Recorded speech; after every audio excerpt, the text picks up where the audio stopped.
What's up, folks? Welcome to the Lil Guillotine podcast. I'm your host, Lil Guillotine, and welcome to my co-host, Brad LeBaron. What's up? What's going on? We're in Revolver Studios in my place. In Madison, Wisconsin. So I noticed that it's Revolver. But it's Revo Lover. Revolution Lover? Was that intentional, or did I just... Indeed. Yes, It was. You got it. Revolution Lover. Revo Lover. Yeah. And it's Revolver at the same time. Exactly. It's all the things that I love. Because I got obsessed with revolvers when I was young because of, Clint Eastwood and the Dark Tower series, which was really, really good by Stephen King. His main gun was a 6-shooter revolver that was they spent a lot of time describing in the books and stuff. But that's funny. Yeah, and then I realized that it was a palindrome if I added an O in there, and I was like, oh, that's kind of cool. I'm gonna make that into a design. Revolvers. First of all, I always loved semi-automatic firearms until I got really into guns, and then I got to fucking fire revolvers. Yeah. And then I started getting really hardcore into revolvers. Oh, they're fun, man. It's just so much power, you know? Yeah. Because I mean, that's the thing. There's definitely something fun about shooting guns. There's no and something there's nothing quite like it. You know what I mean? And then there's something mechanically appealing about revolvers, shooting them, and then they move around. You can see the move around the chamber or the I don't know any of the terms. Where the bullets go. Yeah, those are there's chambers, multiple chambers in a revolver on a semi-automatic where there's only one. Yeah, but the fucking when you fire off a few thousand rounds in the range too, in a semi-automatic firearm of many different types, fucking long rifles, etc., 9mm 7.6259. You just see all of the jammed up rounds that happen that you think are fucking catastrophic. You know what I'm saying? Yeah. And then it just happens so much, and those rounds they get fucking jammed. That shit never happens in a revolver. Never. So it's something. Yeah. It's just so sound. I mean, it does happen, but it's so rare. Well, that's part of the reason I think that, all those old machines and things are, were so steady and repairable and everything. The moving parts were bigger and easier to understand, and they could just fucking, put stuff together and figure out what was wrong with their engine or whatever. Yeah. I guess it was more common knowledge, if you had something that had mechanical parts like that, you kind of figure out how to, fix it. And common knowledge, and then modular.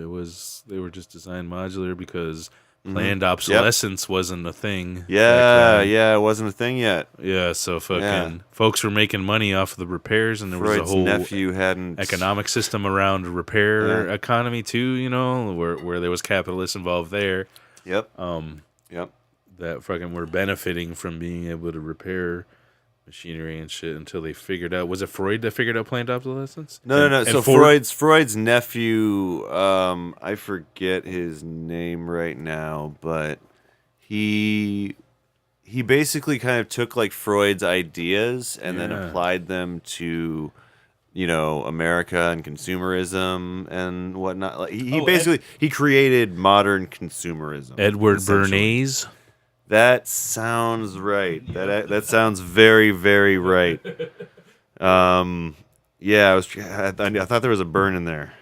Yeah, you're probably talking about Edward Bernays. I read about Edward Bernays, Bernays, in a book called "Toxic Sludge is Good for You," which is produced by a couple here in Madison, actually, which is a pretty good book.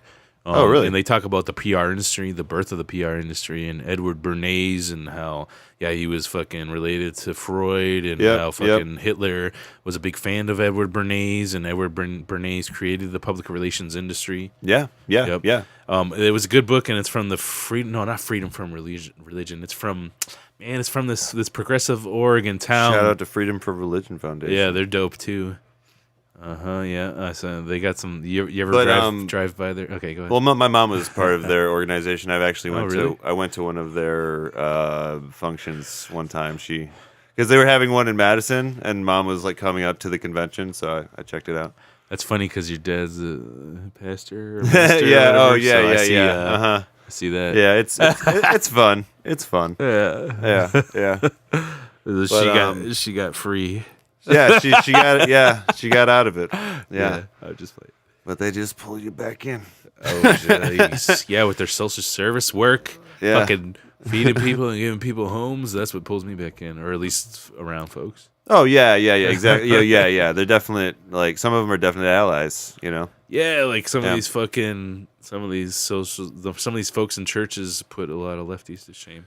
Yeah. Oh, I should introduce you to my friend Kathy sometime. You guys would have a lot to talk about. But she was a Christian person that had the church and a bar that I went to called the Red Door. Oh yeah. Yeah. And she was just she was really outgoing about like helping like the youth, and she ran a youth center, and she really tried to help people talk about their faith or spirituality and stuff while also doing Rockford. No, that was in Beloit. but Beloit. Excuse me. Yeah. While also like honestly being like an activist in every sense of the word.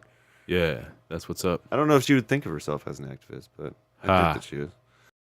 So the place we're at is not that far from Whitehorse Middle School over in Monona, which is the place where an incident occurred a week and a half ago now. Oh yeah. Where one of the fucking teachers, no, they weren't a teacher, so that's complicated, but they were like they were like assistant principal, but they weren't admin, and I'm not sure how that works with the union contracts and the titles and everything. So they weren't a teacher, but they were a school worker, but they weren't an admin person. They were actually someone who advocates for restorative justice. They ended up getting into a fist fight with an 11-year-old black girl who was in middle school, and they ended up pulling this black girl's braids out of her hair until she was bloody, and then started punching this girl in the face until like another teacher had to throw herself on the black girl, the young girl, in order to be able to stop this fucking dude from like brutalizing her. What the fuck? You didn't hear about that? Well, no, I mean, I've did. heard it talked about. I have. I just. All right, yeah. Yeah, it's a fucked up thing. It's so fucked up. Yeah.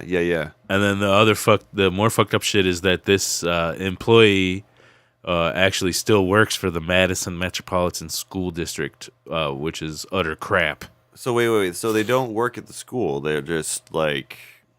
You said they didn't work at the school. They're just there in what capacity again? So they work for the district, and they will work at many different schools around the district. So they don't necessarily work at that school. They were doing like substitute teaching or like substitute teaching. Yeah, like there was no subs available to sub. So this assistant principal or assistant admin or fucking superintendent or something.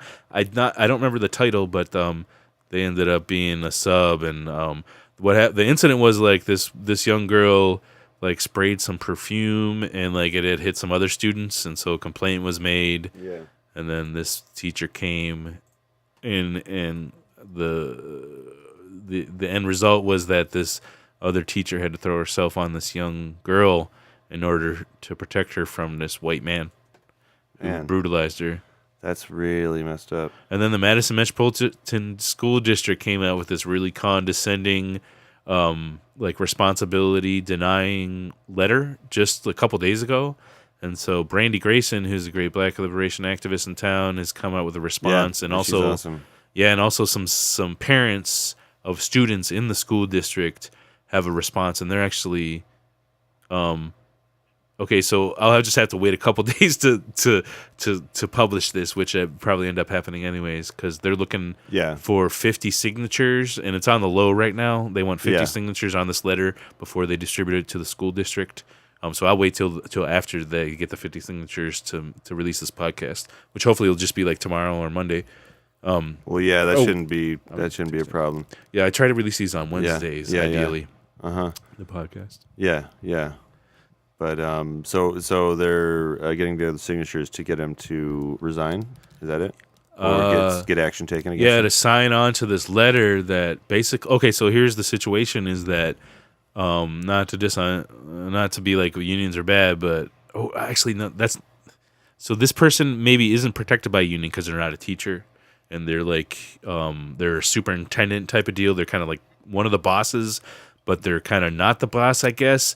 But so they're not in the teachers union. But they are protected by, there's a professional licensing review board. I'm pretty sure it's the Department of Safety and Professional Services.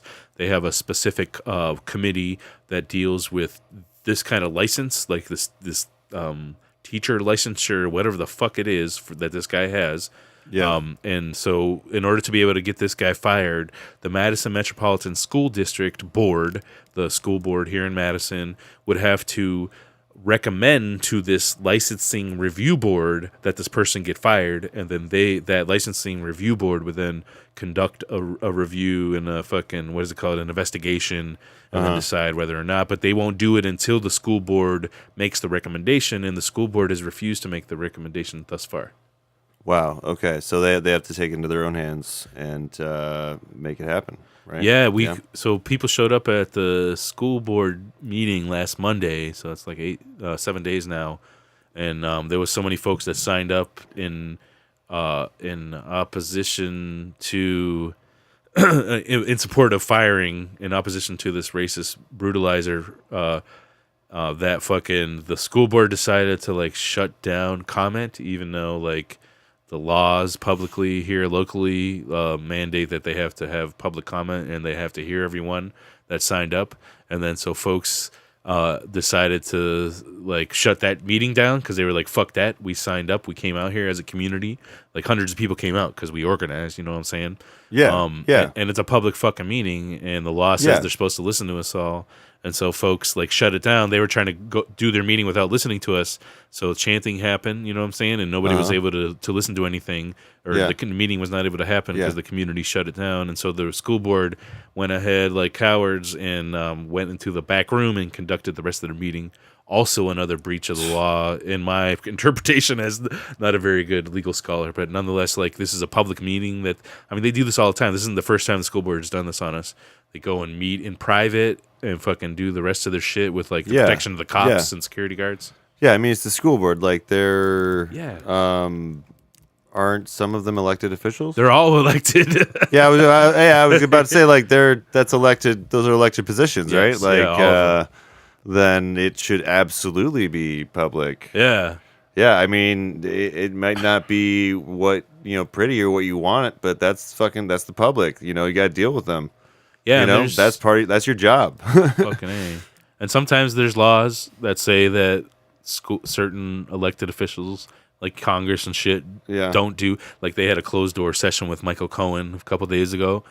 They don't necessarily have to be public, but this fucking meeting, there is laws about this one being public. Yeah. I was about to say like that's a little bit different, but like this is this is local politics stuff. Like this isn't, this shouldn't be a scandal. You know what I mean? Like this should be like a really open and closed case. So I wanted to ask you about this. What is this called again? I think it's street sweeper. No. Ash catcher. Ash catcher. Street sweeper. You find that.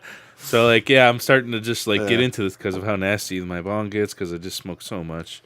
And then I clean this thing a lot. Yeah, because it pretty much if you clean that, it prevents a lot of resin. Well, yeah, because you smoke the like plant a lot, matter right? doesn't actually get into the main bong. Well, the resin is what I care about still like more get than the this plant stuff, matter. But as long as you clean this out, but it reduces it, right? Yeah, it reduces the black. Yeah, it does. Here's your lighter. Anyone that can't see, we're looking at my bong. Well, they see on YouTube. We're analyzing. Yeah, I forgot to mention this bong. I was neglecting the podcast, folks. My bad. All the visual elements. Imagine a bong with an attachment, and that attachment is an ash catcher. An ash catcher. In my opinion, the first time I saw my them, bong clean.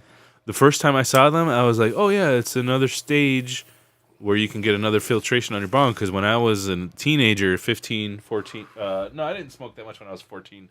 When I was 15 and 16, like a lot of my friends, they were making their own bongs out of acrylic. Acrylic shit. That was a thing in the 90s. Yeah, that was the thing to do. Well, that was the thing to do with if you were in an art class and you were a stoner. Oh, yeah. There was always people trying to get away with that. Including folks who use PVC, which is actually very bad because, I don't know if you know, but when you heat up PVC, it creates hydrochloric acid gas, which is really fucking horrible for you to inhale. No. So folks, youth and folks who don't use PVC, that's for plumbing. Please don't use that shit for smoking. Yeah, acrylic is different than PVC. Yeah. So like the white stuff that you get for plumbing, and it's always got a number on it for like an engineering number that they've inspected. Yeah. This is a PSA. Yeah, don't fucking smoke out of that stuff because it can kill you and give you all kind of nasty lung diseases. We didn't used to know that, but yeah, you're folks gonna smoke. Make take like a monster can and like put a hole in it. Yeah. And no, what? No, I'm just kidding. Alzheimer's. There's that. Yeah. Well, no, I was about to say like when I first started smoking, like we were not much better because like we made our own little like ganky tinfoil pipe thing. Yeah. Like because we didn't have a pipe. You know, we were just we had no clue what we were doing. I was like 20. I started a little later than some people, but like, you know, we were like, oh man, we got this tinfoil pipe. It's great. That shouldn't have any problems whatsoever. We didn't use it for long. Like we only used it a couple times, but like, you know, we had no clue that it was a bad thing. Yeah. Yeah, and there was only like not that long, like 20 years ago, that they actually had data about Alzheimer's and aluminum foil. And like it has to do with like aluminum pans. That's how they knew it. They got a lot of data out of folks because in the 70s, tons of aluminum pans were made and like produced on the market and fucking, you know how they do. They don't test shit. It's all about that capitalism. They'll just test it on your body. You're the fucking test. So there's still like asbestos Alzheimer's all over the place. Oh yeah, this house probably like these tiles. Yeah, well, like a lot of time, this fucking exact tile, this shape, this 12 by 12 inch is an asbestos tile. Yeah, who knows? So who knows? Madison. I mean, if you live in 60s, any house in Madison, I mean, I think it's like 72 and before is like asbestos ridden. I think is the year 72. But there's a lot of old houses and this though is that like haven't been 60s redone. Or 50s right here. Yeah. Right? I mean, they're doing a good job of tearing them downtown and rebuilding them with apartment complexes and shit. My house has fucking lead paint. We got a 104-year-old house, I think. 5-year-old house now. 105-year-old. Yeah, I mean, it's still around. It's just, you know, it's a hard. Well, I mean, no, it's not that hard to address if we actually put the energy and effort towards it. Yeah, but we don't. There's tons of resources available that are given to billionaire corporations instead of for common sense things like alleviating things that'll kill us that are inside of our households. Yeah. So a lot of it, having worked with some of it, it's like not as much of a threat if you don't fuck with it, or like move it or whatever. But like people don't know that. Air? Like if you don't, as long as you don't touch this asbestos panel, yeah, right. As long as it doesn't get airborne, it's less of a threat. Like they don't even, like doctors. If you they know that we have lead paint, but it's like as long as you paint over it with something that's acrylic, that tends to do a really good job of keeping it in. They don't even suggest that you like get it removed. But like if you have to do any work, they pretty much did damage control. With it. Exactly. Yeah. But and they test our kids' lead levels in their blood too to make extra sure, so they're not just like saying if you know what I mean. They do test it and shit. Oh, and our kids happen to be like tested by pediatricians. Yeah, they do it. They did it a few times, like at least a couple times for each kid, and so like.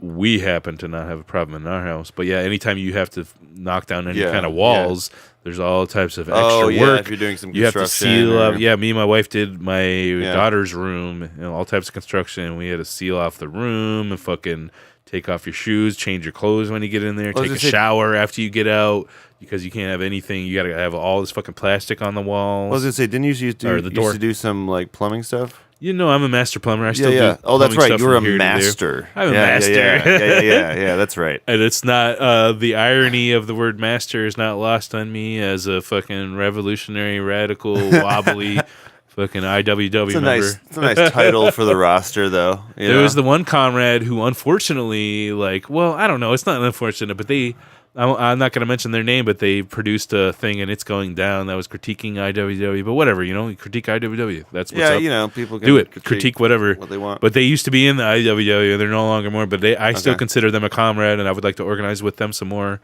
Yeah. But they were talking about. They had some ideas about. They already had some thoughts like, I wish they could find like an anarchist master plumber because I'd like to start a plumbing cooperative, and I'm like, yeah, fucking, I'm into that. So hopefully they're still cool, wanting to do that because I want to work with them on that. That sounds like a really cool idea. Yeah, because I was mentioning this to some comrades. It's like there is a very good reason why there's licensure in the plumbing industry and in the electrical industry, and it has to do with killing everybody, like hundreds of thousands or millions of people. That's possible if you do bad plumbing, and that's possible if you do bad electrical work. Oh, you mean like that's why it's so important to have like the certification? It's one of the only jobs like in the world where like you can have a really big impact if you fuck up. You're talking about millions of people that can fucking die from these things. And actually, I never thought about that. Actually, plumbing even more so. Like electrical is very dangerous, where like individuals can die more, but plumbing has a more danger on like the whole, the whole entire water system, because there's so much danger of cross contaminating the shit with the fucking fresh water supply. Yeah, well, that's a huge danger, and it's happened a lot. Well, in yeah, history. well, I mean, Flint, Michigan, they just diverted all of the good water and like started putting the water from the shitty river into the water supply. Yeah, like, that's the kind of shit that can happen if you fucking fuck up and don't do your job right. You know what I mean? Yeah. That's like probably the best, the most damaging example I can think of. Well, okay, so I would have to differentiate that. You don't think that's the same? And talk about that, because that has to do. That's like a plan. That's like a planned systemic thing. Yeah, because, good point. Because those are both water supplies as opposed to the sewage system getting contaminated with the water supply. That's a whole different thing. Well, I was wondering, do you think that's like public policy that's racist as fuck, definitely. allowing the shitty ass water supply to be supplied to these folks because they basically don't see them as humans. Well, yeah, absolutely, yeah. That's a little different than the contamination I'm talking about. Well, I guess I don't know. I was just wondering in like just the logistical sense, like, did they even have like a plumber guy come in and be like, "Hey, is this a good idea or a bad idea?" Well, that's did they even do that step? Is what I guess I was. Okay, so it's problematic because we're talking about people who are in charge of the laws that allow people who don't get to be plumbers in the first place. So so like it's like it was like above any plumber's head in that case, I think. Yeah, so it's like they were taking things into their hands that is the reason that there's certification for this sort of thing. And also, I would add that did their racist shit. Yeah, but the municipal governments and state governments and county governments, they actually do not provide. There's no licensure that's specifically for handling like massive water supply. So there's licensure for there's licenses for folks. Don't think about a lot. But basically, they hold the power that's like even higher than even having a master plumber's degree. That's like even master plumbers don't even have the power. They have more power because they have control over the water supply system. They can dictate with their governments like what the laws are and how they can handle it. It's like different laws than those that fucking govern like master plumber shit, because basically master plumber shit is talking about commercial enterprise. Yeah. So we're talking about when we're profiting off of it, not about city government when shit happens there. Yeah. So it licenses people when they're doing work for profit. How do we protect the citizens from the contamination that might come from basically capitalism? But on their side, fucking they're not doing anything for profit. It's on the city side where it's all non-profit public works. So that's like a whole different. That's like all in their hands. Yeah. You know, they have complete control over that. Nobody's allowed to even apply for licensing necessarily to be in control of that. You have to be the government. Yeah. And in that case, it was someone that was appointed by someone. It wasn't even someone that was elected to that position that made the call. It was someone that was appointed by an elected position. I think there was isn't there like a number of positions that were like, I think people have pointed at for being responsible. One that was like fired there's several and prosecuted. There's several but, people throughout the United States that have been like appointed Michigan. to a position that have fucked some shit up. No, I'm talking about specifically in Flint. Like, there's been like people have there's been many people implicated in the poisoning of black folks, including the governor. There's of not Flint. just it's not just the guy that was appointed. There's a whole handful of people. It's a systemic thing, and it has to do with the government and the system. So it's hard to point at one person, just like when cops kill. Well, that is easy. It would be ignorant to point at one person. You know what I mean? Like, yeah, but it's kind of like saying that like Trump is the source of all of our problems. Exactly. You know what I mean? Right. Like, there's there was so that one dude, much more. There was one dude that was the scapegoat though that is serving jail time for it though. But you're right about that. Yeah. That You gotta have took the fall. Yeah, that took the fall. Whereas, you always have someone taking the fall. Yeah. But. Yeah, so like to digress about the fucking school, the to get back on track, or back on track, yeah, that's what it is. Yeah. to stop digressing. That's what I meant. I'm still learning that word. So like the Brandy Grayson and Sabrina Madison called a big public meeting. It was a huge turnout. Many different groups show up, so that was cool. Brandy had showed, and then there was the next. So that was a Saturday, and then the next Monday there was the school board meeting, and then I think the next Tuesday there was the Tuesday after that. Brandy Grayson had called a meeting at fucking Southside fucking Boys and Girls Club, and I didn't end up making it to that because it was sickness, yada yada, and then but the idea was that they were going to organize. Because basically, I don't know if you know what an IEP is at all, but I'm just going to explain for viewers too and listeners, an independent education program. So folks, like another term that used to be used is like an education program for children with disabilities. I know that's the kind of language that folks are trying to avoid nowadays. That's why they call it an IEP. But it's also hard to just say IEP and then expect everyone to know that. But it would be nice if everyone did know that. But yes, yeah. So folks with here's for knowing more about that. Yeah, so they have like this thing in Madison, probably across the whole country, I'm sure. But I know data about Madison, Wisconsin, where they actually dole out IEPs a lot easier, and like the restrictions are a lot more lax for black students in the Madison Metropolitan Schools District than for white students. And so you'll find the disproportionate rate of black students that have IEP in the Madison Metropolitan School District. And when they have IEPs, they have like all of these administrative like maneuvers that they can do to like basically challenge the kid from like, oh, are you sticking to your IEP? So it's basically like this way this like racist way that they're able to like target black students and like fucking expel them, basically. You know what I'm saying? It's because they hold them to like stricter standards than the rest of the students. It's like an extra like thing that they have to worry about. Yeah, basically, because it's like the language. So do they just like choose certain students, or is it something that's like designed that is like, you know, inherently racist? I don't think so. I really don't think so. It's one of these things where, like, as an anarchist, where it's like you give the state, because it is the state that runs the public schools, more power, and then they end up doing fucked up shit with it. So it's like the IEPs, obviously I just described what it was. It's not inherently that's not inherently racist to have an alternative education program for students who have disabilities, but the way it pans out, and I'm sure this is common in many school districts, probably most likely. I'm extrapolating here, but this is how it always works. Fucking the way it pans out is there's disproportionate amount of black students in IEPs. And folks in IEPs are held to higher standards, so they end up using IEP. They have like these cross examinations that basically what they are. Oh yeah, like an extra barrier. And then they hold them to higher restrictions, and then they have these really regressive meetings that they have, and they target students of color, and they bring in like administration and lawyers even sometimes.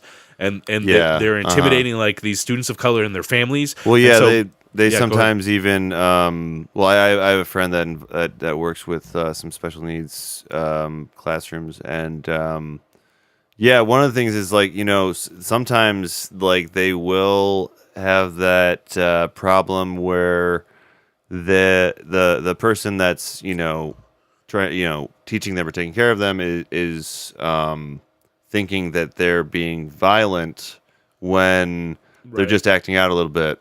They Yeah. just need something, or there's something that's not being addressed. They're acting that way because they're communicating with you.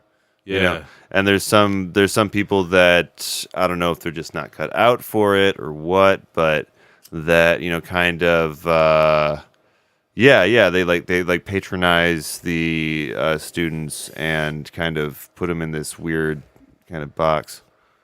Not all of them. I'm not saying, I'm not trying to downplay people that help special needs. Yeah, but right, it is right. they're definitely it happens in those classrooms. So And it's not all the time, like from my limited experience at this meeting, because basically there were some black parents who have students who are black in the Madison Metropolitan School District telling their experience with these IEP fucking things. And Brandy Grayson and Michael Johnson, it's part of like some of their work they've been doing, and I know Brandy Grayson's been doing this a lot, is advocating for black children who are having these meetings with the admin and their lawyers. So like going in there and just being there as folks in the black community who are advocates for them, and it like puts them on their fucking guard, and like they get all flustered. And so, like, that was going to be part of the organizing that was going to be put together. That is part of the organizing that's being put together. Yeah. And so, like, I know how to. I mean, I'm not the only person, but you can set up a text alert system. So, like, ideally, like, have an immediate alert system so that there can be advocates at these meetings for black children in the Madison Metropolitan School District, like, immediately, because sometimes they'll pull these meetings quickly, because they just have their lawyers on holding back. So yeah, they did. Yeah. I've heard some like weird stories about like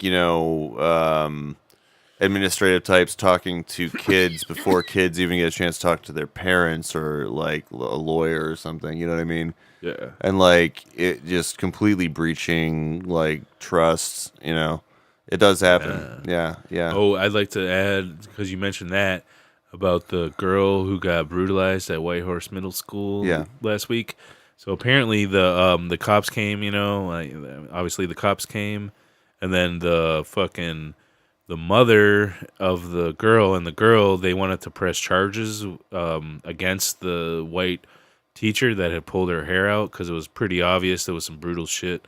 Well, I mean, pulling someone's hair bloody out. There's pictures of it on the internet. It's like bloody head. Yeah, braids out. Like that's like, I mean, the head that looks like head. There's like 11. Malice involved. 11-year-old girl. Yeah, I'm sorry, but you're a fucking. I don't give a shit what the fuck, but you just are not. You're failing at life. But and you're an asshole white supremacist. So they wanted to press charges, and they told the cops that, and the cops had the gall. The cop. There's probably just one cop, maybe two. That's how they do on these responses. Yes. Told them that they were going to press charges on the girl if they decided to press charges on the cop, which on the teacher. And on what fucking grounds? So well, for fucking disorderly conduct, which is what the cops hold. You know about disorderly conduct, right? That's like it's like their loophole, their go-to loophole. Yeah. Yep, that's how they get. It's like, I don't like the way you're talking to me. Disorderly conduct. I was like, I smell some disorderly conduct happening. I was like, I'm sorry, this is an 11-year-old girl, and you're talking about disorderly conduct. When is a child that age not disorderly? Do you like have kids, motherfucker? Yeah, I'm sorry, like that's like how kids act. They're disorderly. If you can't handle being around that, then you shouldn't be there. Yeah, and the cop wasn't there in not his defense, because fuck him, piece of shit. But basically he was threatening to criminalize the young girl if they use their rights to press charges on this brutalizer. Yeah. Which is like, I think, like very stark. And again, it's the cops coming to the rescue of the white supremacists once again in Madison. Yeah. Shit. Yeah. Unfortunately, not a surprise. Yeah. But, yeah, that's fucked up. When's the next action for that. There ain't nothing Oh wait, planned that I that's know right. of. They're getting together the list of 50 names, right? The letter, right. Yeah, Because we yeah. tried to, and then indubitably the next school board meeting, they'll be in action. Well, yeah. I mean, you think they're gonna let people talk this time? No, yeah, fuck it. I don't know. Who knows? But, Well, I mean, hey, unless maybe we sue them and shit, they might just do it again. Yeah. Yeah. I mean, but that means that we need to confront them other places, possibly. Then, besides in their little meeting where they can hide behind the security guards. yeah, Yep. yeah, Or hurt them in other places where it hurts, like in their capital of Yeah. their school district that they're operating. yeah. Yep. Maybe get something out in a newspaper or something. Like, I don't know, like shut down fucking Christmas. like let's look at their logistic system. So like fucking indubitably the school district will have a civil engineer or someone who does kind of civil engineering work where we look at bottlenecks of the logistical system of distribution. Because like I used to deliver pizzas from Rockies for the school district, and there's obviously tens of thousands of fucking maybe hundreds of thousands, I don't know, tens of thousands of people.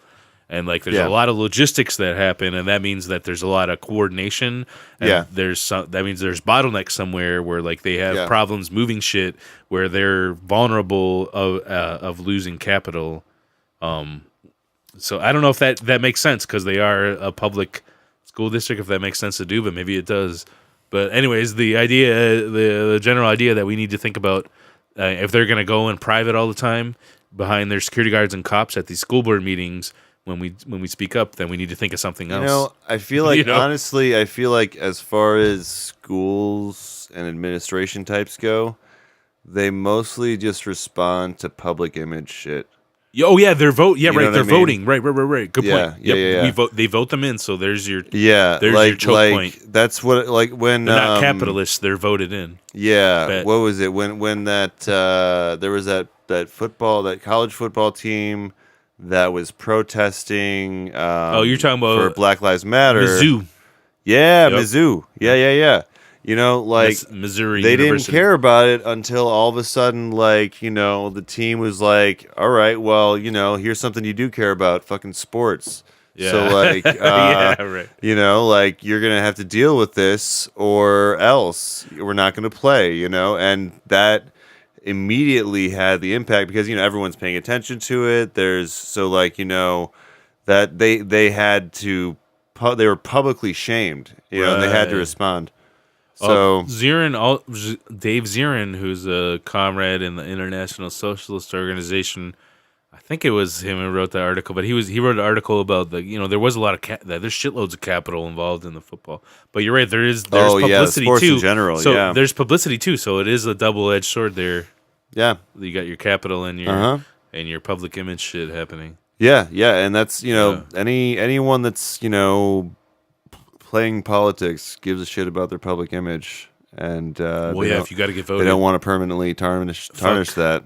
Like, and if they think there's a chance that that's going to happen. I don't know if you heard about it, but the right wingers, I think it's in the federal level, have been challenging the idea that that libel doesn't apply to public figures, and that way, making folks sheltered from fucking criticism, basically, which is very unconstitutional. But right now, But right now, fucking, they haven't succeeded in you're able to say more publicly about a public figure, like folks who are elected to the school board, and on public places than you are of individual people. So we can utilize that right to fucking slander. I mean, not slander. Excuse me. I'll go ahead and bleep that out. We're not trying to slander anyone. No, we're not slandering. To fucking pressure these folks. Call them on their shit. We can use our rights in that arena to pressure these folks into fucking doing what they should be doing, which is what we want them to do as voters. Yeah. And I mean, they shouldn't have closed the meeting off in the first place. No, they shouldn't have stopped the comments, and they shouldn't have went back. Yeah. Their response is pathetic. To this. Yeah. I mean, it sounds like not responding is what their response is, and that's not a response at all. They not responded for a week and a half or 2 weeks, and then they gave a defensive thing. It makes perfect sense. Trailing off. It makes perfect sense. Yeah. White on rice on white. Yeah, or something. I don't like know. that. I don't know what that phrase is. I see this horse over here next to this die, this 6-sided die, and then but that reminds me that in social media on many platforms recently, I've been seeing a lot of things about horse milk. Do you know about horse milk? No. No? Is this some weird meme? That's what I want to know. Because I it's either like a meme that I missed, and then I saw tweets, and then without a meme, and then I saw some. Sounds like some troll. It might be like a very popular troll right now, but it could be. And then somebody like right before I came here, somebody had posted, "Oh, I found some horse milk," and they posted a picture of their fermented horse milk, like fucking kefir. Like horse milk kefir, they said it was, and I was like, I don't know. I don't know. Why am I hearing so much about horse milk? Is it real? But it's not. No, I don't think so. But then I'm like, yo, I drink goat milk, and I'll fuck with some. You know, some cat milk. No, I'm gonna have to look into this. I don't think that you can. I feel like if you can milk a horse, you mean legally, or it's I mean.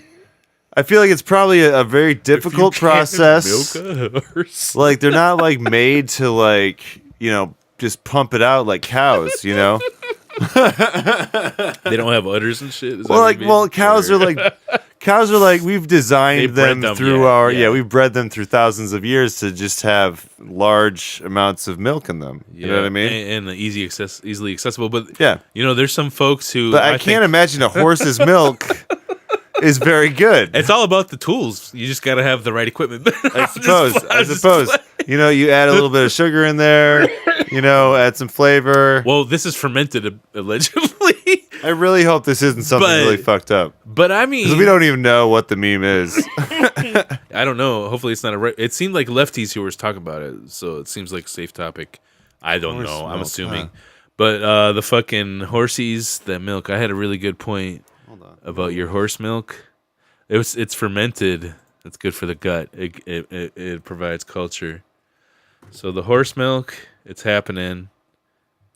People have like a skewed perspective on the types of animal products that are okay to eat or not, because like folks in Vietnam, they'll eat shit that moves. I used to eat out the garbage. So I can relate to that. Wait, shit. What? What's up? There's folks in Vietnam in certain areas you'll eat anything that moves as meat. So like you're eating lizards, snakes, rats. Oh yeah, there's a lot of cultures no in the big world. deal. So what's wrong with horse milk then? I fuck with the goat milk. I was gonna say if you want to talk about like protein, like bugs are like the most efficient source of protein you can get.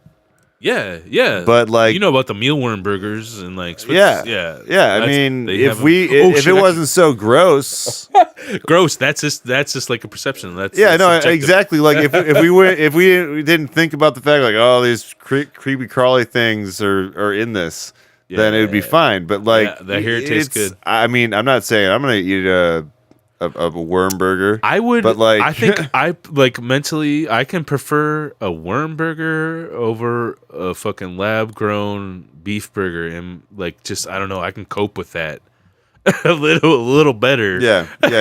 No, definitely. But there's something about the mealworm burger specifically because they're like kind of meaty and not too grubby. They don't have the long legs or nothing. Oh, yeah. The mealworms, they're that would be fucking weird. I could eat the mealworms, but not the fucking grubs. I couldn't do the grubs. I couldn't do with the legs and the Hold on. I'm finding out about the mare milk. You got to tell me. Mare milk. What? Yeah, each mare gives about a liter of spare milk a day and will only lactate when her offspring is at her side, so the foal stays with their mother until he's naturally weaned. The milk is flash frozen in a quarter-liter packs at minus 22 degrees Fahrenheit and sold either direct from the farm or via organic grocery stores. This is on NPR. What date is it? This is new shit, right? What's the date on this article? This is July 12, 2008. That's pretty recent. 2018. Okay, but it is 6 months. I'm a little behind. Wow, but it's just catching up on the social media. I thought for sure this was some bullshit, but it's. I mean, NPR doesn't usually cover stuff that's just memes. So it's real. Yeah, It's people are fucking drinking. real. People are drinking mare milk out there. But you know what? I'll fucking try it because, Yeah. like, just like I tell my kids, you just got to learn to like it. Yeah, You know what I'm yeah, saying? yeah. Whatever. But y'all should check out my Kickstarter if y'all haven't already. Yeah, yeah. So I got the Incarcerated Workers Organizing Committee shit happening at 10 a.m. We're gonna challenge the Department of Corrections at the Committee on Inmate and Youth Deaths. We're gonna go there. I was gonna say Mentioned that earlier, yeah. right, to bring it back online. That's right. Fuck it, to digress from our regression, is that from our tangency. Yes. Is that before in the past that they've gone like they go private at the Department of Corrections Committee on Inmate and Youth Deaths, like the Incarcerated Workers Organizing Committee from Milwaukee folks. They show up and other folks in Madison come there, and basically we surprise them. In the past, they spent like an hour conferring with their lawyers before they were even like, "What's up, Rare? Nice to see you." Recording the Lil Guillotine podcast. So yeah, these folks were conferring with their lawyers before they even like allowed us to see them meet, because they were basically asking them, "Oh, there's fucking like 20 people here, and we don't know what to do. So like, what do we do?" And the lawyers They told never them what know. to do. They never know what to do. And that meeting was hilarious. When anyone is there. At Yeah, protest. because basically their public meetings. The state law mandates that these Department of Correction Committee on Inmate and Youth Deaths meetings are public and that they're open to the public for comment and display. But yet fucking nobody ever comes to them. So they were really surprised when we came and fucking we put them on blast. And the lawyer was like answering every fucking question when we were there. You know what I'm saying? Like interrupting all the time. And then, like I said before, the one comment was like putting on blast for not knowing the names of the people who had actually died in the prisons in Wisconsin. Because I'm like, that like, doesn't look so good when you're on the board of that Gunner? very subject. How you doing, mate? You should, hey, Black Gunner 16, what's up? You should check out my song, Gun Black Control Gunner is 16. Racist, maybe. I think you might like that, based on your title. I like that handle. Yeah, But yeah. yeah, these motherfuckers. Graduated in 16? What? No, I don't know. But these motherfuckers was I always wonder that. at the Committee on Inmate and Youth Deaths. They ended up like going into private session because we were there putting them on blast publicly. Yeah. And they weren't used to that. And that's something they don't fucking do. And who knows what the fuck they were talking about. Even though they didn't know the names of the fucking 16 people, actually.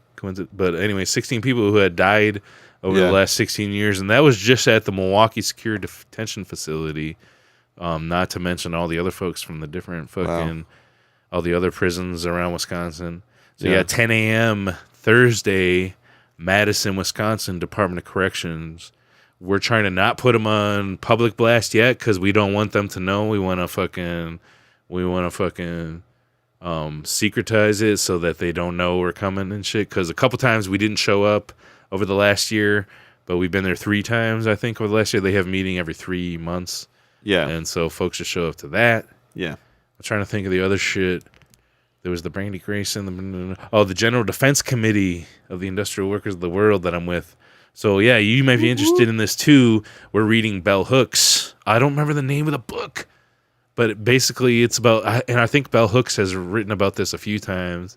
It's basically about, like, you're going to look it up, and there's going to be, like, 8 books about it. But it's about, like, masculinity, right? Because this is, like, what Bell Hooks does.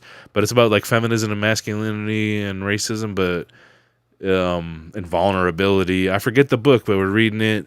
And basically, in the General Defense Committee of the Industrial Workers of the World that I'm in Madison here, we meet every 2 weeks now, and we do a bunch of politics. So we talk politics, we do theory and shit like that. So if folks are interested in theory in the Madison area, y'all should check us out. What's up?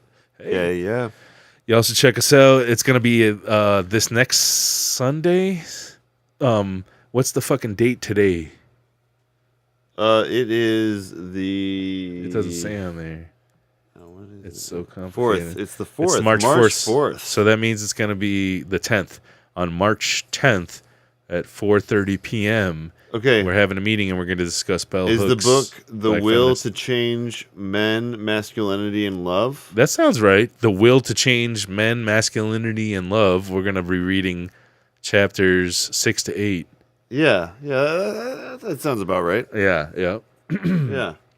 Is there an audiobook version of that? I'm not sure. That's a good point. So, like, yeah, that's a thing we've been discussing, or like I've been discussing with some other comrades. Hey, what's up, New Jersey? Represent. I'm gonna be in New Jersey area in July. Holler. But just for like a day when I'm like we're stuck in New York, fucking Manhattan or whatever for You're going New to York. Manhattan? Well, we're not stuck there. I shouldn't say that because it's the bomb place to be in the New Jersey area and Manhattan. Folks hate on New Jersey, and it's hella fucking bullshit. Fucking basically, it's border shit. They're just it's an border easy target. Anyways, yeah. So folks, but fucking, we're gonna be there because we're stuck. We're not stuck there, but have a layover there for like 15 hours. So yeah, hit me up or whatever. What the fuck was I talking about? Oh, you never know. Bell hooks. Yeah, they don't have that particular book on Audible. I'll work on recording it. At some point. So that's the discussion we were having, yo. All right, yeah, that's what's up. But yeah, that's the discussion we were having with folks and some anarchist folks is like accessibility of like reading groups, because there's folks. John Fleischner has some good critiques. I don't know if folks know. Actually, John you know what? Fleischner Can I talk about that for a second? Yeah. Like go that's like part of the reason that I wanted to do like audio recording like this. Like right. I haven't gotten to do an audiobook yet. Okay. But like that's something that I really would like to do. Like if there's an audiobook that, you know, someone thinks is particularly important and I can get like the rights to it or something, like I'd love to record like a really important audiobook because like, you know, I have all the equipment for it and you know, right now I'm just doing the podcast, but I'd love to do a, you know, nice like, you know, important leftist book. Cuz like, you know, because I learn through audio means, you know what I mean? That's my best way to, you know, consume things, and that's how I retain things the best.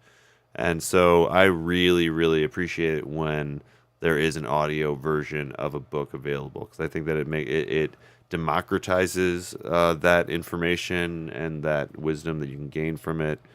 And yeah, I think that, you know, every important book should be turned into some kind of audiobook.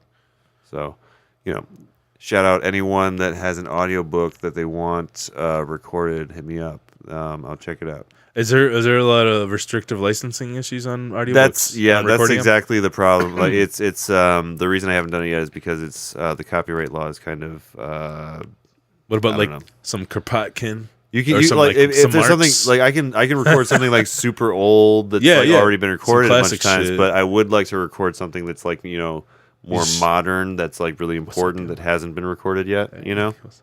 Hey, President Longboy and Com Ultimate. President Longboy? Yep, that's my brother. Oh, who's also a musician. We went live earlier today on YouTube and we're jamming. Nice. It was hot. Y'all should check it out. Yeah. Lil Guillotine on YouTube. Yo, and Com Ultimate.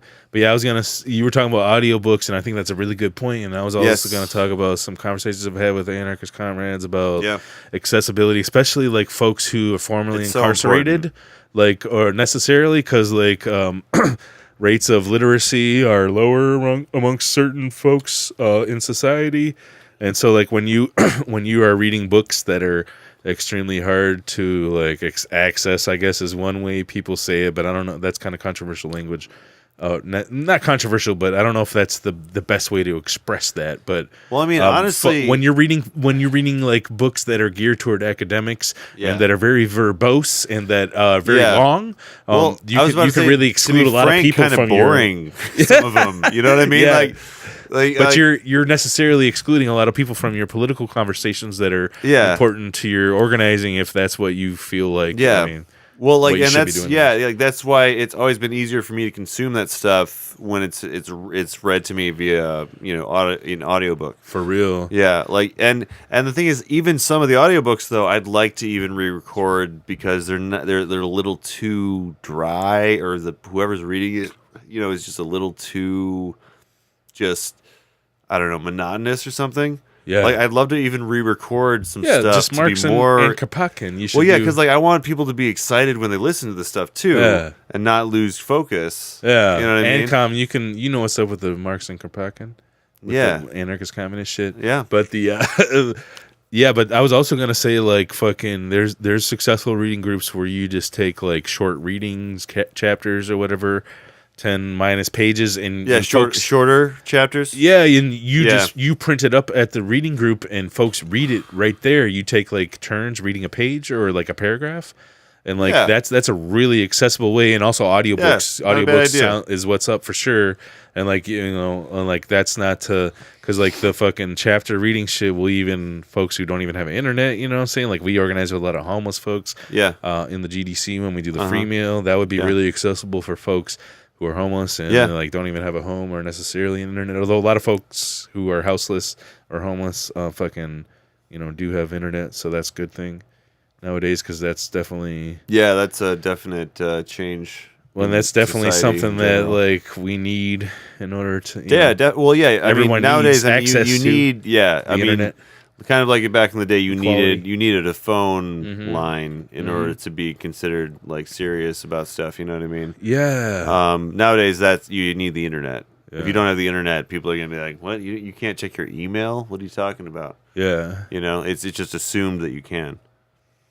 Oh yeah. But okay, so by the way, NCOM Ultimate says audiobooks unlock theory for the masses. Fuck yeah. Yeah, man. Yeah, Brad LeBaron likes that. Dude, I'm about that. I love audiobooks. Brad LeBaron. Well, dude, like I've had like I don't know. I feel like I've had like a personal kind of renaissance since I started listening to audiobooks cuz like all of a sudden I was like, "Oh, I actually consume information better this way." Okay, what did you read in audiobooks theory-wise? Have you? Oh, I've listened to People's History of the United States. Oh, really? History of the World. Okay, because I've read the History of the United States. I haven't read. Who is it? Who read People's History of the World? Chris Harmon. It's a little drier. Is it Chris Harmon? I think it might be Chris Harmon. Chris Harmon. Yep. It's a little drier, but it's still got some good stuff. I'm listening right now. I'm like 2/3 of the way through Black Reconstruction by W.B. Du Bois. Oh, no shit. Where do you get these? Because I actually own Black Reconstruction, but I haven't read it.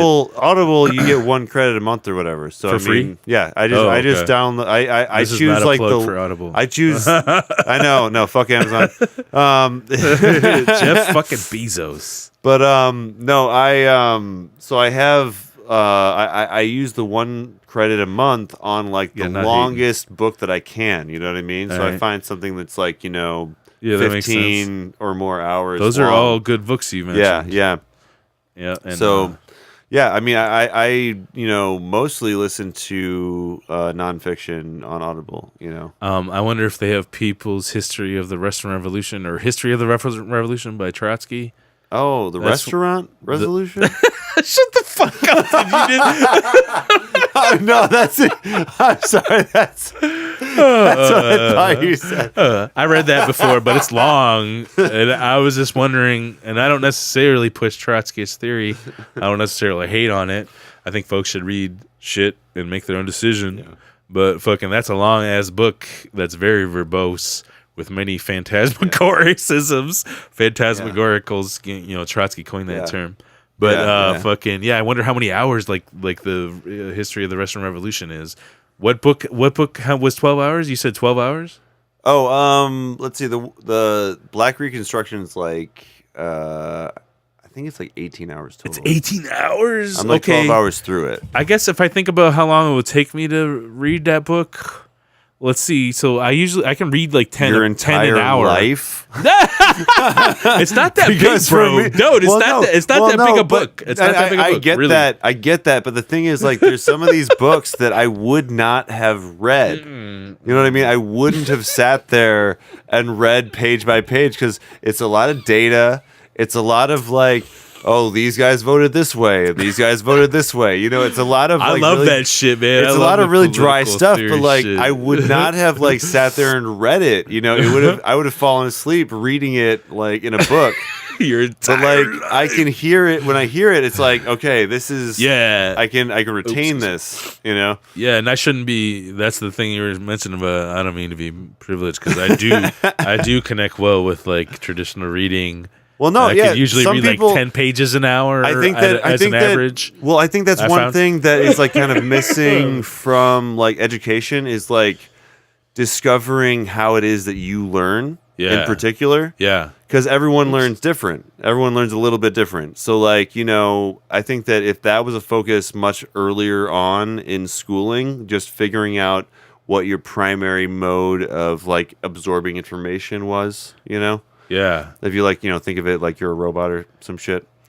I think it's important that you learn how to learn first before everything else. You know, we kind of have a weird perspective on it. You see, I didn't understand like the fact that I could like learn better listening to things until I was out of high school and college already. Right, all right. So like if I knew that back when I was in high school and college, I think I probably would have done a little better.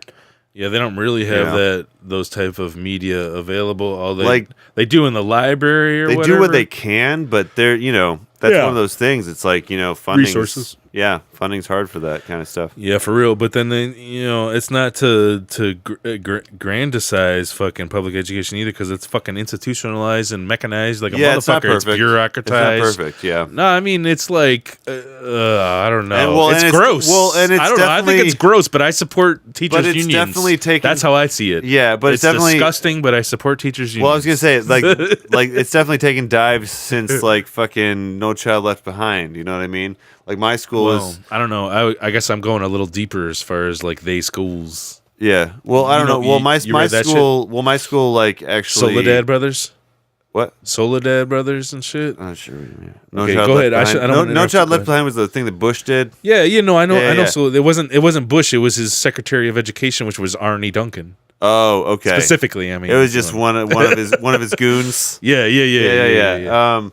But I know about that. Yeah, so our school was one of those schools that was kind of on I don't know, on the chopping block, I guess. If if we didn't get Beloit Memorial, because we Illinois or Wisconsin, because they have Wisconsin. All right. Yeah, so we had so we had this principal that came in, Carlton Jenkins. He was a fucking badass, amazing dude. Yeah. He came in. He was like kind of basically coming in to just be the principal for a few years to, make sure that we're performing great.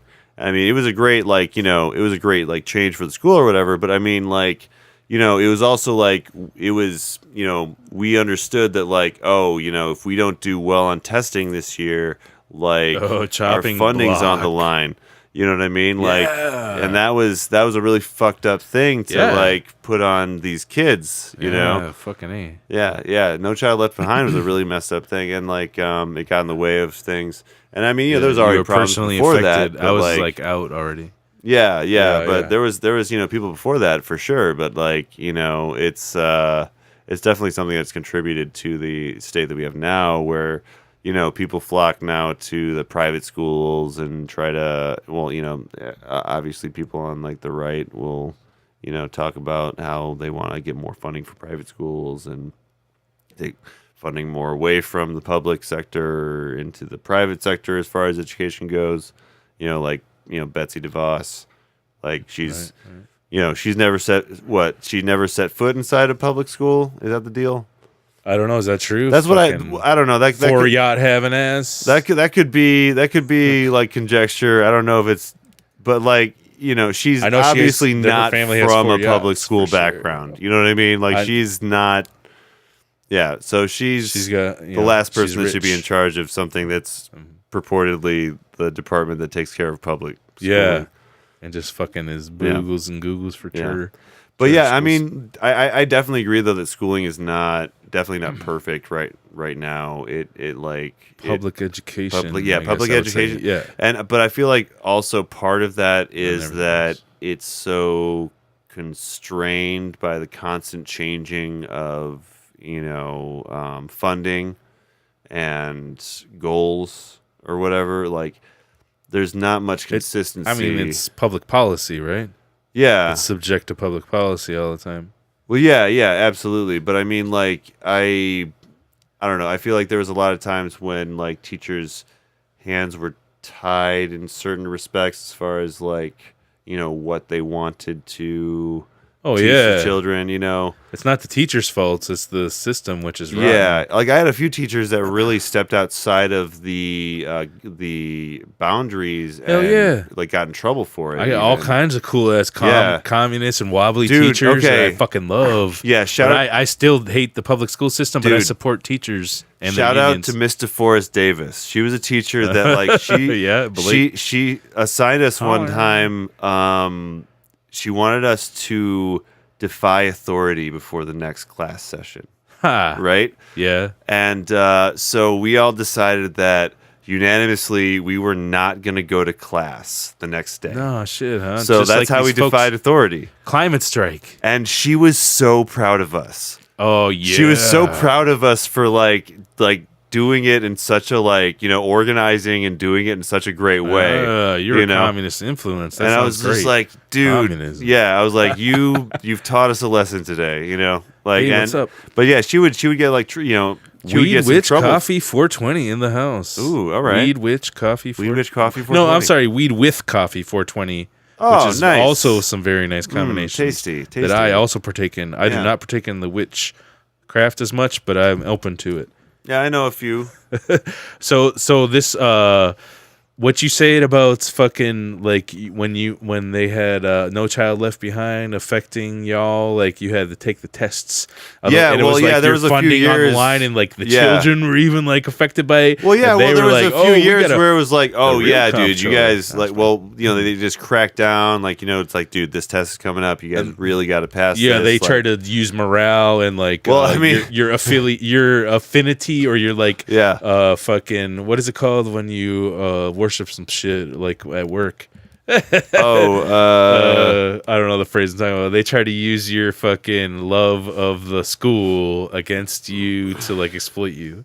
Well, it was basically. just more like, it was just like stress that we just shouldn't have been fucking dealing with. Yeah, you know, that's it was fucked just up. like, I don't know. I feel like it just distracted the teachers from their otherwise already very, you know, complex schedule. You know what I mean? Yeah, I was gonna say Like, base, it base didn't classroom seem like strike income. Yeah, it didn't seem like it helped wait. the education much.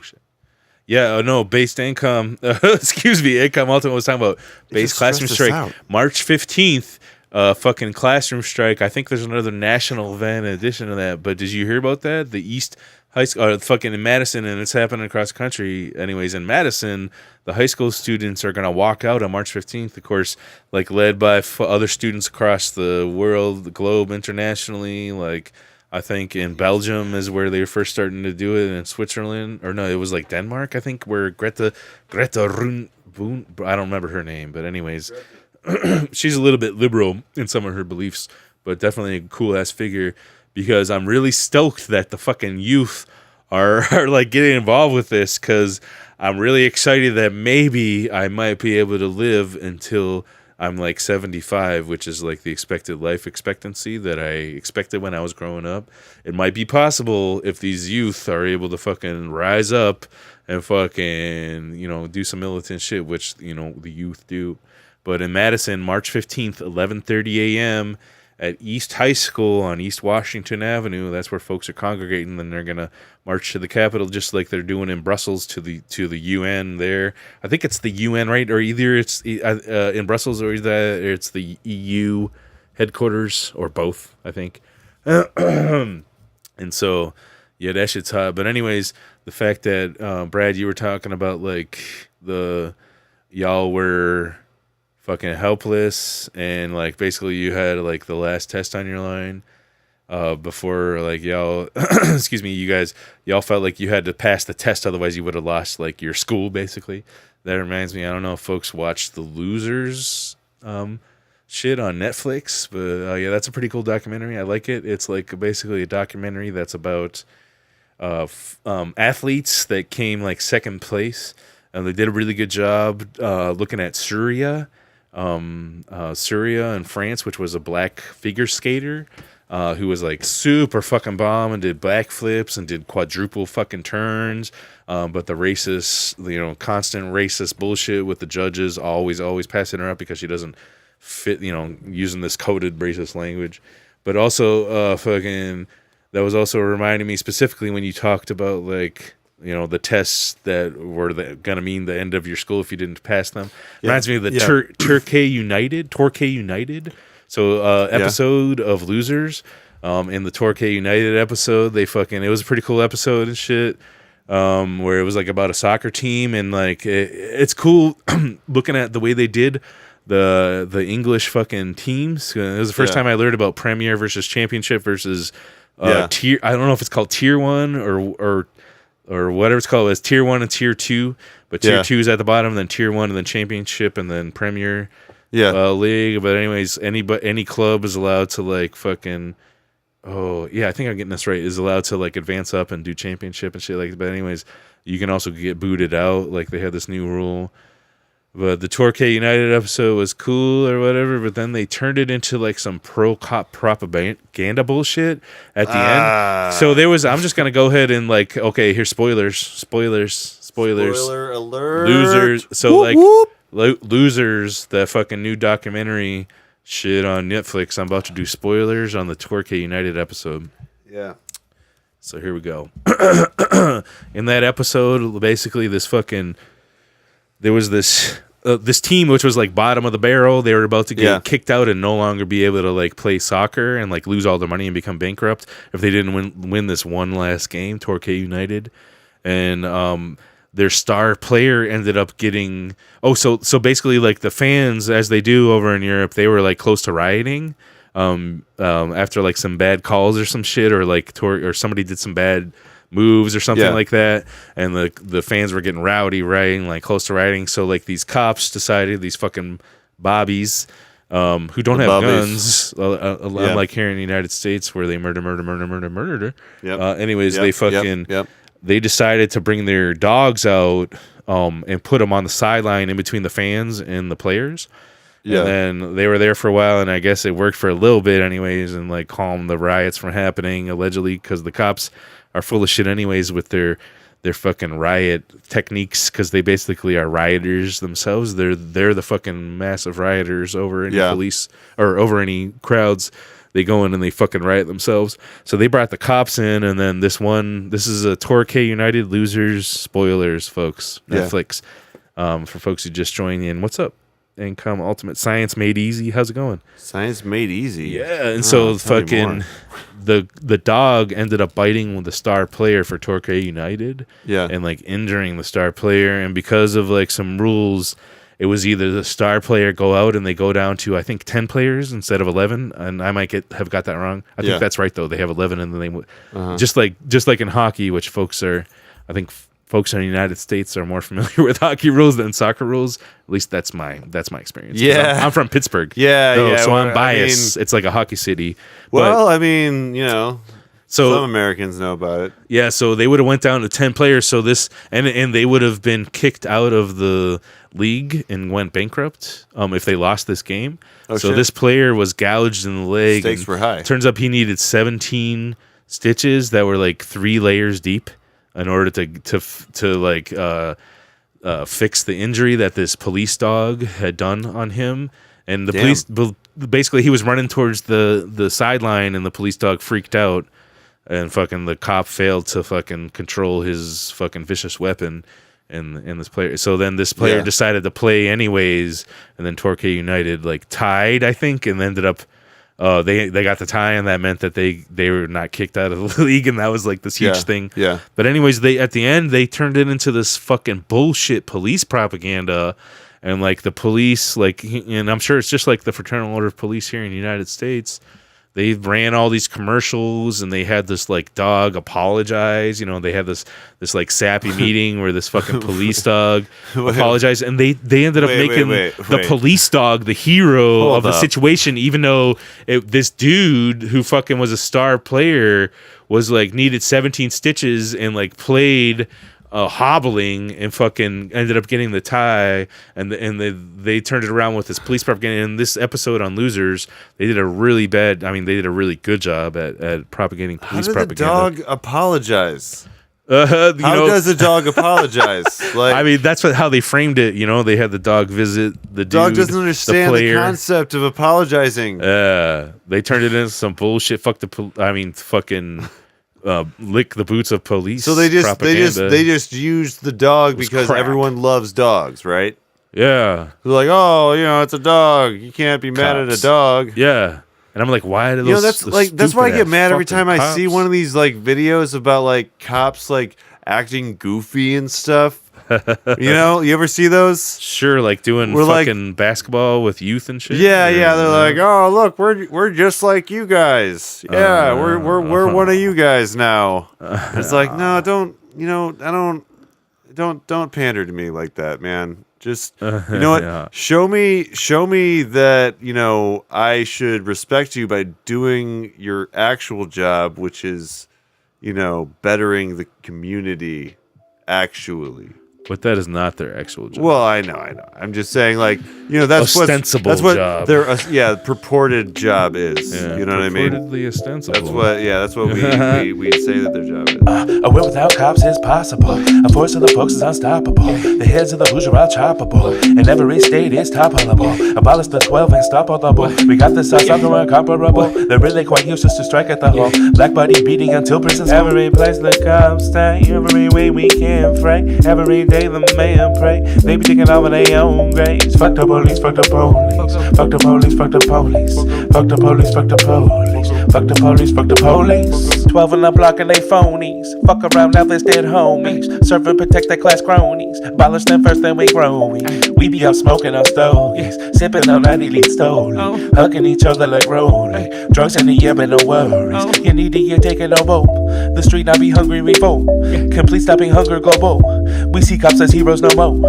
Delete the street beating races. Sweep the pigs off from our spaces. Greet the police in workplaces. Barricades, cages, home bases. A world without cops is possible. A force of the folks is unstoppable. The heads of the Hoosier are choppable. And every state is toppable. Abolish the 12 and stop all double. We got the South South incomparable. They're really quite useless to strike at the hole. Black body beating until prison's every place the cops stay. Every way we can fray. Every day the man pray. They be thinking over their own graves. Fuck the police, fuck the police. Fuck the police, fuck the police. Fuck the police, fuck the police. Fuck the police, fuck the police. Tied to the twinkling twilighted sky. A beautiful picture of society. A world with no 12 and we're doing just fine. Dismantle the myths of a police state mind. There's violence there when they're calling the swine. You argue you need them, you sound less tonight. No cops at the armors, they're doing just fine. Hope blacks take the time, become proud to rewind. There's notions of violently creating crime. Devotions of frightfully race-hating slime. Commotions for fighting the masses they find. Promotions for killing black lives when they grind. A world without cops is possible. A force of the folks is unstoppable. The heads of the Hoosier are choppable. And every state is toppable. Abolish the 12 and stop all double. We got the South South incomparable. They're really quite useless to strike at the hole. Black body beating until prison's every place the cops stay. Every way we can fray. Every day the man pray. They be thinking over their own graves. Fuck the police, fuck the police. Fuck the police, fuck the police. Fuck the police, fuck the police. Fuck the police, fuck the police. Every place the cops stay. Every way we can fray. Every day the man pray. They be thinking over their own graves. Fuck the police, fuck the police. Fuck the police, fuck the police. Fuck the police, fuck the police. Fuck the police, fuck the police. The plugs. I got some plugs. Plugs. That's what you call it. That's that term, I think. But so I got the Rolling Stoned podcast. We just finished up recording the 7th episode. Hopefully I'll have that out in the next couple of days. Oh snap! But check out the adventures of Ken and Sketch as they deliver packages or don't deliver packages at the USPA's facility as they, get real stoned and get investigated by government people. Anyway, if you like improv comedy, if you like weird comedy bits, check it out. It's fun. And then I also have the Hero Worship podcast where I just released an episode with my sister Mel LeBaron. It's badass. If you want to hear about Mel's various accomplishments, we go over all of them. Beating cancer, Naegger syndrome, Miller syndrome. We talk about all that stuff. And her amazing sense of style. Anyway, that's all what's going on with Revolver right now. Check out this very podcast that I am on right now, Lil Guillotine, plug within the podcast. Check out the last couple of episodes that we did. The shit's badass. And we'll have plenty more coming out soon. But yeah, check out Revolver Audio, check out Rolling Stone, check out Hero Worship. Plug's done. March 15th, we're going to do the climate strike. High school students are walking out, and folks, everybody of all ages in all schools or non-schools should fucking join them, because maybe together we'd be able to save the planet for at least like another few dozen years. Yeah, that'd be cool. Yeah. My children might be able to grow up to be 40 or so. Yeah, I mean, if it turns around, I might even have children. Yeah, right. Fucking hey, who knows? Well, peace out, y'all. Thanks for joining me. Peace out. Thanks for joining Brad LeBaron. Yes, thanks for joining us. Podcast. See you next time.